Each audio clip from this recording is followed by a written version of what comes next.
Unti-unti kong nakilala si Jessica bilang isang manipulative na tao. At ang pinakamalala kong nalaman, ayoko naman siraan yung mga kamag-anak ko. Sinubukan namang punan nila auntie at uncle ang pagiging magulang para sa akin. Minsan nga lang ramdam ko yung medyo unfair na trato nila sa akin. Pero pinili kong intindihin yun.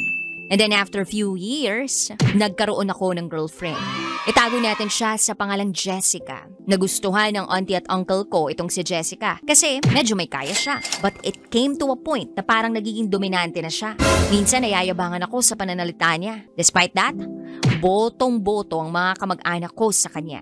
Minsan nga, nauutangan pa nila si Jessica ng pera without my knowledge.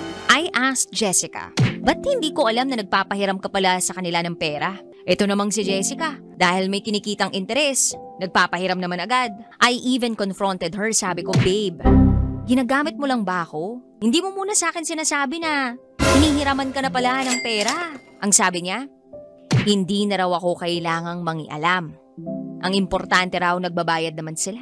Akala ko hanggang dun lang yung aabutin ng mga hindi namin pagkakaunawaan ni Jessica. Unti-unti kong nakilala si Jessica bilang isang manipulative na tao. At ang pinakamalala kong nalaman, may mga katransaksyon pala siya sa negosyo niya na nakikipag-sex sa kanya. Hindi ko yun alam. Nabisto ko na lang nung may kaibigan si Jessica na nagsumbong sa akin. At dahil nga sa nalaman ko, nakipag-iwalay ako sa kanya. Nung malaman ng mga kamag-anak ko yung nangyari, parang kinampihan pa nila si Jessica.